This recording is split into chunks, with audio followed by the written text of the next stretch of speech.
is how domestic transfer is illegal, because in 92 PA, the international transaction itself is removed. Just if it is international transaction, then I have to cover. Right. Okay, but this is the international transaction. It is not. You look at the definition of international transaction under 92B. What that definition says that international transaction means a transaction between two or more associated enterprises, and one of the associated enterprises has to be non-resident. Now, associated enterprise has been defined under 92A, which gives those 13 or 14 relationships. As far as the shareholding is concerned, the shareholding is 26%. Only then you become associated enterprise. So you are not associated enterprise. Therefore, this is not an international transaction, and therefore you fall under domestic TP.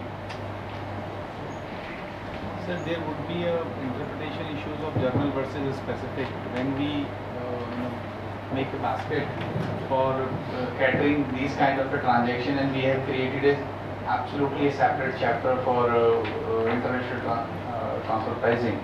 So I think there would not be fair to test these kind of a transaction under the ambit of specified domestic transactions.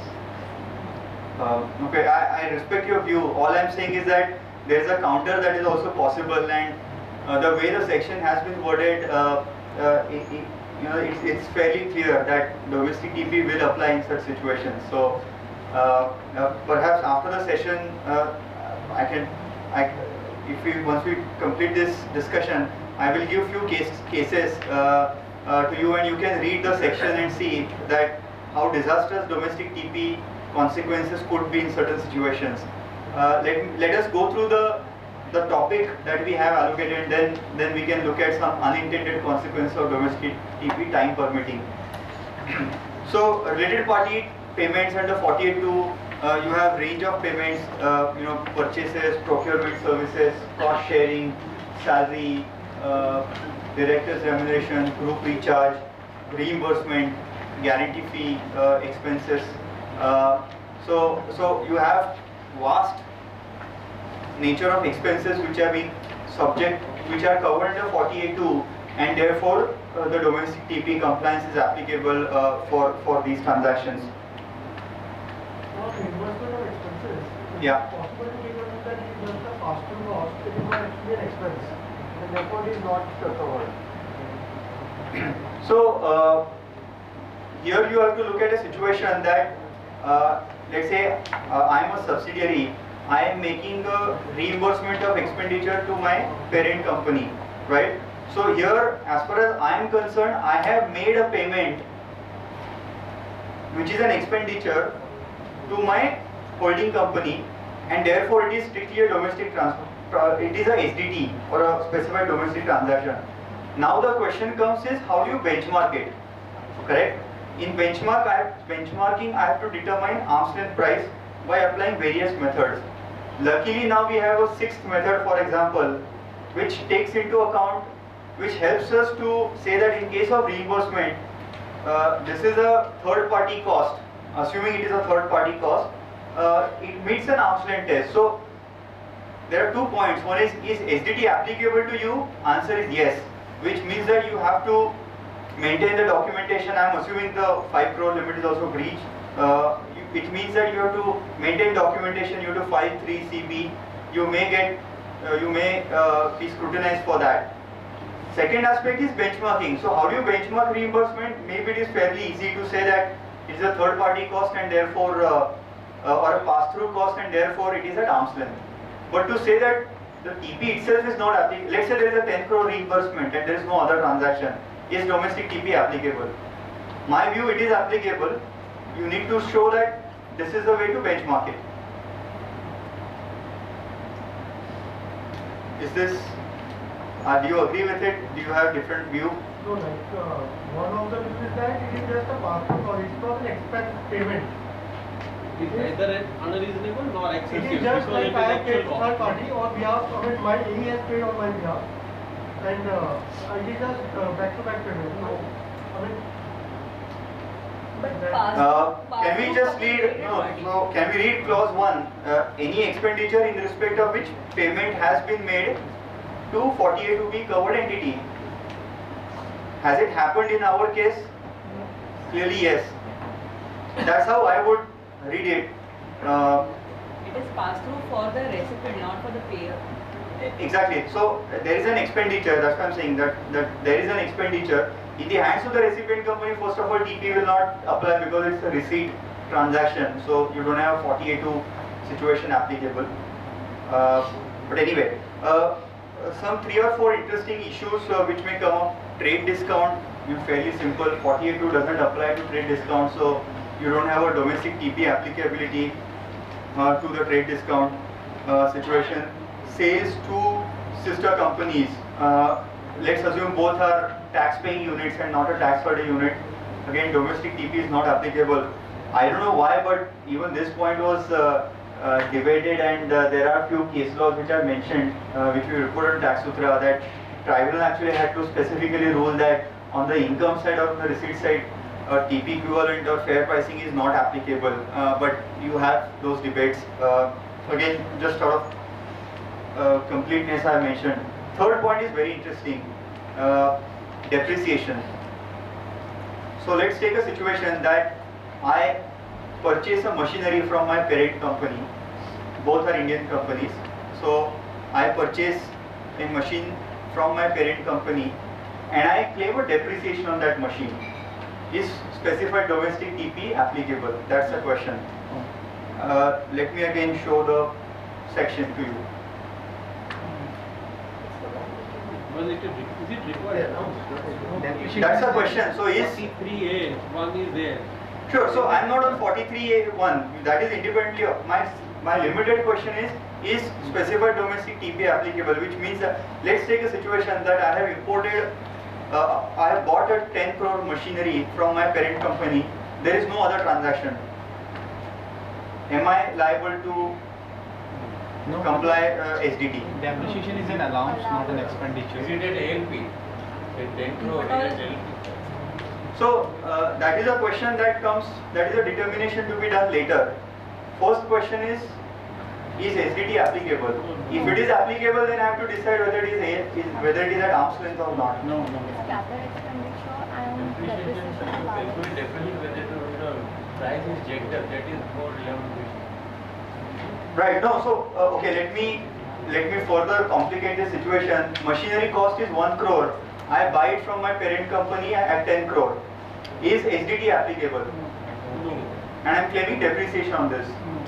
Yes, you have a thought. Either it could be the cost of machinery or either it could be depreciation. Both cannot be brought into risk. Sure. So I'm maybe a step before that.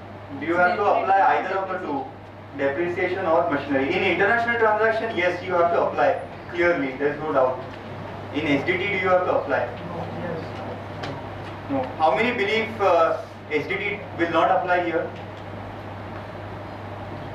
Minority. So rest believe that SDT is applicable in this situation. Controversial. Okay. So there are judgments. So first of all, there are two transactions that are taking place here. One is the purchase of machinery, and second is claim of depreciation. Now, purchase of machinery is not an expenditure, right? Unless that is a machinery purchased by a R&D unit and it is claiming a accelerated deduction or a weighted deduction under section 35, in which case I am claiming a capital expenditure as a deduction, or so that expenditure is being claimed.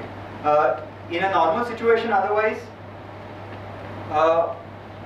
purchase of machinery is not an expenditure. Now, second aspect is depreciation an expenditure, and here we have all these famous case laws over the years which have consistently held that depreciation is an allowance, it is not an expenditure. Very recent expenditure being Vishnu Anand Mahajan, who happens to be a leading chartered accountant from your town, sir. 14A. Yeah, so there in this judgment, 14A is main issue, but the judgment also talked about, in the context of 14A, whether 14A applies on the depreciation. That was the issue before the special bench of the tribunal, and tribunal said that 14A is applicable to expenditure and depreciation is an allowance. So therefore you will not be required to invoke 14A disallowance for depreciation. A similar logic can even be applied in the context of domestic TP as well. So as far as 40A2 is concerned, the purchase of machinery will strictly not fall under SDT, but under ATI 8 or 10 situation, ATI 10 situation, perhaps or not perhaps, this transaction will be subject to SDT. So if the entity which is purchasing the machinery is also eligible for tax holiday, then you will have a situation where, owing to the close connection, are you generating profits more than the normal profits? So that is a yes. So, but the DTC 2013 itself says that expenditure includes revenue as well as capital. We are dealing 1961 Act for the time being. But the intention of the legislature was to include the capital expenditure, but might not have been included in this amendment. So hence they have incorporated this in the DTC. Right. So there are several provisions which are new in DTC which are not there today. At least my view on this is that you should look at the law as it is today and as it is presently applicable. And as per that, this kind of a transaction is not covered under SDT. One of the arguments that is put forth often is 40A is a specific disallowance section. It says the following payments will not be allowed. So something which is already allowed, only that can be disallowed. Sure. So when we look at 40A2 independently, a capital expenditure cannot be covered within Sure. its annual. Sure, but again my point is that the way 92BA reads, it says that any expenditure to a person covered under 48B. Right. It does not anyway say that you have to first satisfy in whether 48 is capital in. expenditure could be covered. No, but the point is that 92BA still reads that any expenditure. So first it has to be an expenditure. For capital expenditure. Buying an asset, well, there are, yeah, is it a capital I expenditure? personally believe the other way around, but this Okay. is an argument that's... Sure, so it's a very interesting thought that is expenditure means a capital expenditure or revenue expenditure. As long as it is an expenditure, it is covered under 48(2). Any expenditure. Any expenditure. So therefore, capital is also included in that. Revenue expenditure while acquiring a machine those are capitalized. So if you have taken a machine of 10 crore, might be the revenue expenditure worth 1 crore to those are capitalized. So if it is a revenue expenditure which I have claimed and it is an expenditure, to that extent it will come in the SDT compliance. Capitalized. So your machine In capitalized, okay. 10 to 11 crore. Right, The right. interest expenditure. Interest capitalization, for example, yeah. Maybe you are related party. Even if you recall section 92(2)A, it says any allowance for expenditure. So there even allowance is covered. So your depreciation is covered. Okay, so very good point. Let's go back to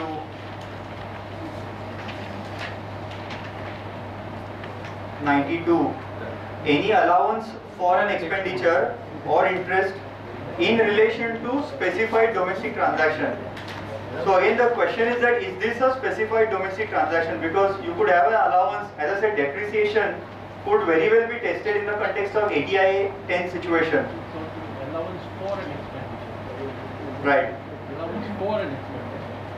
In relation to a specified domestic transaction. So anyway, the point is that the jury is out on this point.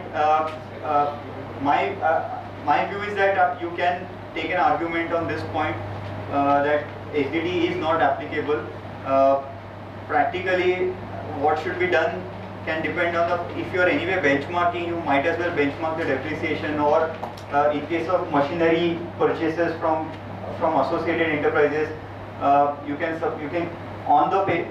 you can justify the valuation, etc. Maybe for excise service tax point of view, you could justify the value. So all that can be used. Pure technically, if I have to argue, I feel it's a defensible argument. So 22% Last two questions on this point, because it's about 1:05, 1:10. So another 5-10 minutes. Do we have? We have 10 minutes. Okay. Yes. Two questions on this point, and then we'll proceed. Considering 2% penalty provision and the fact that there is no provision of reporting value of note in online form receiving, what is your advice to the client on this?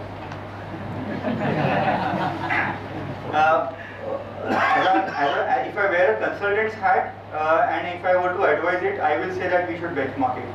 Depreciation. Yes. So view has changed. No, I have not changed. I am saying as a, if I read the law and if I have to defend it, this is what this is my technical view. You asked me to wear a consultant's hat, which I am wearing and giving you answer. Though I am not a consultant, by the way, so. Clause 23.3c, we concentrate on section 40A. Right. It talks about expenditure. Right. And So very I interesting point that she's raised is 3CEB disclosures around domestic TP. Yes. It says that any expenditure covered under 48(2)(b. And there is no allowances they have covered. They are Right. talking about So only there are 3 or 4 clauses in 3CB. The last clause says that any other transaction in 3CB. So if you are a transfer pricing officer, you can very well argue that there could be a counter to this, that 3CB is not a so you could have reported under this. Even under the international TP, the same point came up when initially depreciation whether to benchmark or not was an issue on this point. You had a question. Yeah, basically, see, as far as the capital expenditure is concerned, regarding the actual cost of the asset, Yeah. explanations to actual cost already cover the situation where you are trying to claim a higher cost. Sure. And when that is specifically covered over there, how can then the same thing again come over here? Because if once the cost has been certified, then depreciation is just a formula that you are applying. So once it has been added to a block at a certain cost, the depreciation thereafter is as per the income tax prescribed rates. I agree, that's a good point to defend that depreciation is not subject to SDT. I'm saying even the similar argument was there in the context of international TP, but there the point is that should you benchmark the purchase per se, and in the international TP there is a clear view or answer. Yes. I take your point that for the purpose of section 43, this transaction would need to be tested by AO. So point fully taken. Yeah. What if AO has not done it? Can AO invoke a penalty for non-maintenance of TP documentation? Is a question that is to be tested, which is what our friend here asked, that would you do that?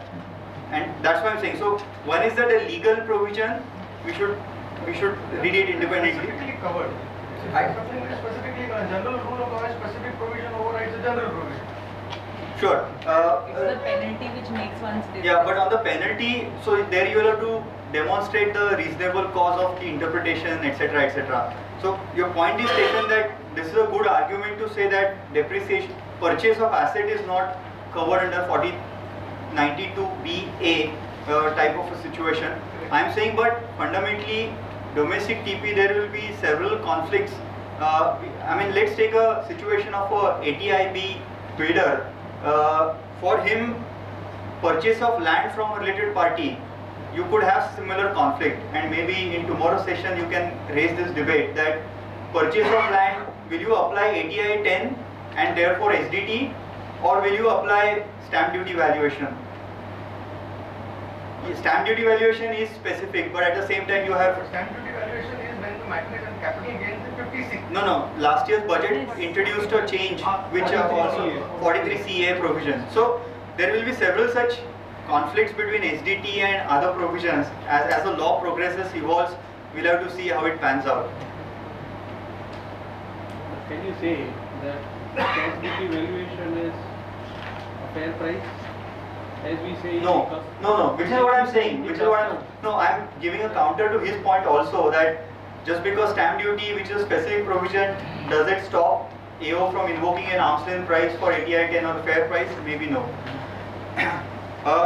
Two more situations on 48.2 that we will deal with it, and then we'll close the discussion. One is the intra-group funding and the director's remuneration. First, I will touch upon the director's remuneration, which has been a hot topic last year. So here is my question. Those who raised hand initially and who done 3CB compliance of SDT last year, did you encounter director remuneration as a transaction? Okay, how did you benchmark, sir? I have used the other method. Okay. And I have taken the resume of the directors, and I have given the resume to the HR company and asked him, what if you see this resume, do you believe what would be the probable amount for as a remuneration? Right. They have submitted me after seeing the resume, that this amount, this director should be qualified for 40 lakh to 50 lakh or 1 crore to 1.5 crore. So after collecting 2-3 quotations from different HR companies, Right. then I have taken a view. Right, very interesting. So here the issue is that 48(2), director is a party covered under 48(2). Many companies pay salary, remuneration, commission to the directors, their relatives. Typically in a privately held companies, you have family members as directors, so wife also gets remuneration, etc. Very common. And this is a transaction which is covered under SDT. So now you have to decide the arm's length price of salary paid to wife of the director or promoter, and what benchmark do you apply to arrive at the arm's length price. Which method will you apply? Cup, the salary that, the money that Reliance pays to Kokilaben, how will you apply cup for that? Maybe in many situations, or even Mukesh Ambani's salary, can Reliance apply cup for salary paid to Mukesh Ambani? Not possible. Look at any other methods. Perhaps, at least from last year's experiences that I heard and what I saw, is that two or three approaches are being used. One is that include the director's remuneration in the overall benchmarking. I'm sure there are other transactions as well, and in benchmarking those other transactions, you apply entity-wide transaction net margin method, or TNMM, and director's salary or salary to the relatives of the director is also part of this. And if I am meeting the overall TNMM arm's length range, then I conclude that even the director's remuneration is at arm's length. So this is one safe approach, and which many companies have adopted. A lot of MNCs too have been subjected because of this situation, because their directors become Indian residents for tax purpose, etc. So that's one approach. Second, as our friend shared, some of the medium to large companies actually commissioned HR study or a benchmarking study by giving the resume and trying to get some independent assessment from the market that a person with so and so qualification and abilities, how much he will draw. Luckily, we have a sixth method which says that you can look at the price which would have been paid. So this HR benchmarking could get covered under sixth method. When we did not have sixth method, this would have been a major challenge, because this is strictly not a cup. So this is the second approach, HR benchmarking, external benchmarking that has been done by the companies. On a lighter note, at a CII event in Delhi, one of the directors from the company who was on the panel on domestic TP, he said that I'm a director, finance director. So to apply cup, what I will do is I'll go to my competitor, show him CV, get a offer letter, and that becomes my cup to justify. And he also said that you go to any director and ask him that is the salary paid to you sufficient. You will always be subjected to a domestic TP adjustment, especially in a ATI 810 situation. So this is on a lighter note. So these two approaches, and I've seen some companies also specifically mention and take a view that this is a revenue neutral transaction as far as income tax department is concerned. See, you look at expenditure payment to a group company, right? You could have a situation that group company is reporting losses, and therefore there is a shift of losses that happens by booking this expenditure. In case of directors, however, the remuneration that a director earns from a company is taxable at a normal personal tax rate. We are looking at a transaction value of more than 5 crores, so reasonably large size transaction. There, invariably director would be paying minimum 30%, and if the salary is more than a crore rupees, even 10% additional surcharge. So, where is the question of revenue loss to the government? The company, let me just complete. I'm sure there are counters. If I pay 5 lakh rupees to a wife of director who's, then you may not pay tax. I'm saying those are but extremely small situations where revenue impact is not significant. If you look at the material aspect, you may argue that there is a revenue neutrality in this case. In fact, some companies have also actually said that many times this director's remuneration is subject to TDS. So they are able to also demonstrate that the relevant taxes on this have been paid. So don't subject us to this unnecessary sort of compliance burden. And they have in the TP study benchmark as a primary approach saying that this is a revenue neutral transaction, this is what Glaxo said, this is what the memorandum is stating, and therefore we are not doing a benchmarking, but here is the approach that there is no revenue loss.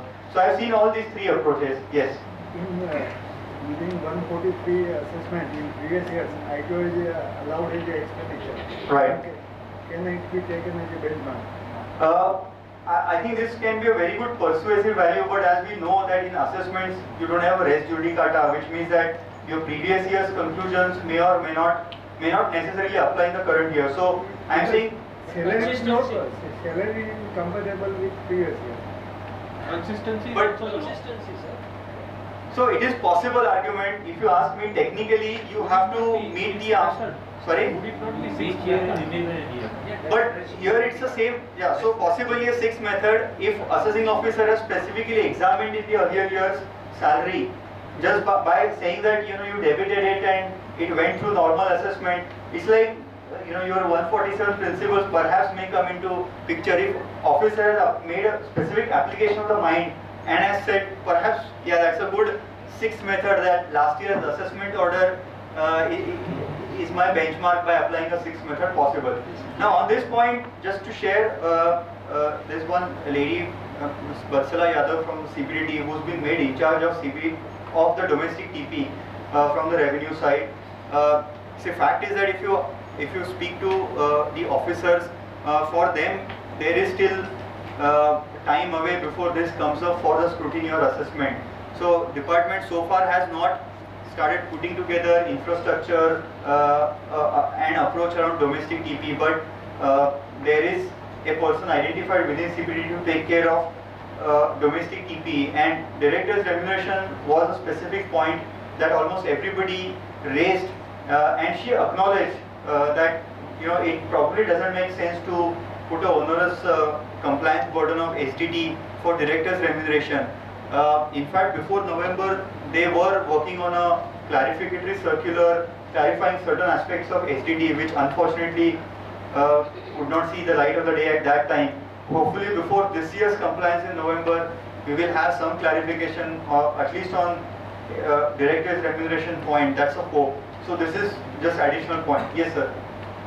You referred about this tax neutrality. Sorry. Tax, it is Neutrality, yeah. Revenue neutrality, But yeah. I don't agree with the reason is that suppose the director is not paid higher way, I mean on the higher side, and is paid normally, then that much profit will remain in the company, which will be subject to DDT.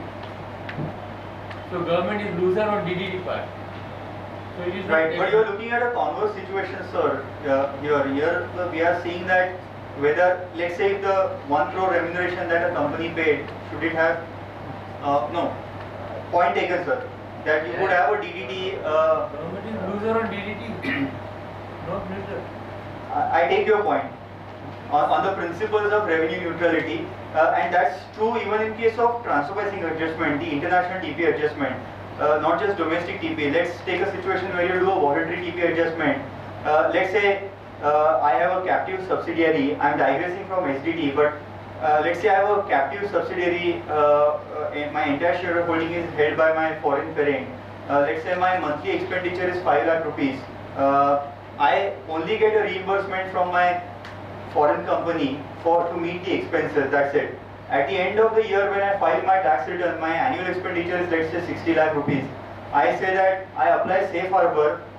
20% is the profit margin that should be added. So I say that I pay tax on 12 lakh rupees profit. So I get money to pay the tax. Only in my return of income I show 12 lakh rupees as income, but don't get that money actually. This is a classic situation where you are actually avoiding dividend distribution tax in India. But today there is no law in